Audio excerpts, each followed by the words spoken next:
bienvenue dans l'émission Le Tête-à-Tête Décideur consacrée aujourd'hui aux outils de l'innovation en entreprise. Alors, aux côtés des offres services et conseils cohabitent des offres produits et outils.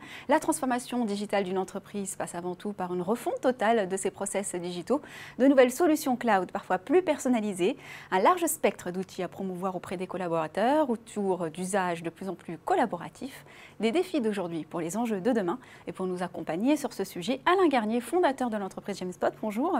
Bonjour.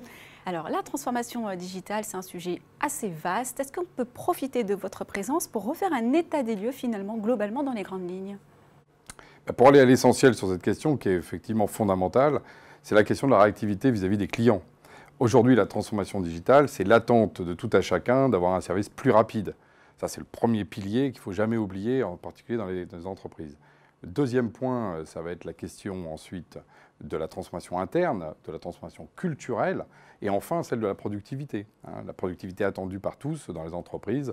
Et clairement, la transformation digitale, c'est ce qui va permettre tous ces éléments-là. Alors, je vais rebondir sur le point culturel. Comment on peut introduire finalement des nouvelles solutions dans une entreprise tout en redessinant les contours du collaborateur, de son rôle, mais aussi en introduisant des plateformes collaboratives en parallèle à côté? C'est un vaste chantier. Ah, c'est un vaste chantier. Alors, il faut d'abord commencer par donner du sens. Moi, je pense qu'il faut toujours revenir au fondamental, pourquoi on est là et à quoi ça sert. Ça, c'est l'élément du sens qui est donné par la stratégie. Deuxième chose, ensuite, ça va être la question justement d'accompagner les gens dans leur culture, dans les différents éléments de capacité de prendre cette transformation digitale. Il ne faut pas oublier que c'est récent et que tout le monde n'est pas acculturé à cette question-là. Et puis la troisième chose, il faut les doter de moyens et donc d'outils. C'est bien d'ailleurs le sujet et l'introduction autour de cette question fondamentale. Et à quel moment on peut jauger finalement de la maturité d'une entreprise s'agissant d'innovation? Alors déjà, est-ce qu'on est mature un jour en tant qu'entreprise? Ou est-ce qu'en permanence les entreprises sont en évolution? Ça, c'est plutôt mon analyse. Mais quand même, aujourd'hui, ce qu'on peut voir, c'est quand les entreprises sont matures, c'est quand elles commencent à être capables de mesurer ce qu'elles font. Ça, c'est le premier point. Et à trouver d'ailleurs que les outils qu'on leur propose sont peut-être pas assez performants. Souvent, si elles sont dépassées par les outils, c'est qu'elles ne sont pas matures parce qu'elles ne savent même pas s'en servir. Elles n'ont même pas le permis de conduire du digital.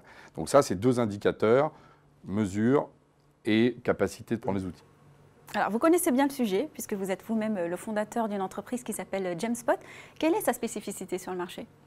Alors, Jamespot, on est éditeur logiciel, on est 100% cloud, on est 100% SaaS, c'est-à-dire en ligne, on est 100% aussi collaboratif, c'est-à-dire qu'on aide les entreprises dans la transformation digitale autour de cette collaboration, et surtout, on est 100% paramétrable en fonction des métiers. C'est-à-dire qu'on s'adapte au contexte des entreprises pour justement qu'elles aient leur transformation digitale et pas la transformation digitale de tous. Alors justement, vous dites que vous vous adaptez, parce qu'effectivement, vous proposez des offres qui sont personnalisées, alors qu'à côté, vous avez des concurrents comme Windows, Outlook, pour ne citer qu'eux, qui offrent finalement des offres packagées. Est-ce que c'est un positionnement payant? Alors c'est un positionnement payant déjà pour nos clients, parce que typiquement, nous, on a des taux d'usage, on parlait tout à l'heure de mesures, qui sont de l'ordre de 70 à 80% dans nos systèmes. C'est-à-dire que les gens utilisent nos systèmes à 80% pour améliorer leur productivité, là où un système Microsoft, vous l'avez cité, je le recite, avec sa suite Office 365, des fois patine à 10 ou 15%.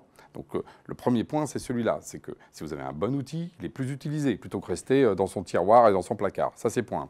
Et puis c'est aussi payant pour l'entreprise, parce que nous, on a une croissance de plus de 30% depuis plusieurs années.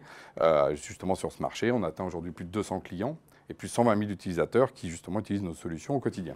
Quel est le spectre des outils que vous proposez actuellement?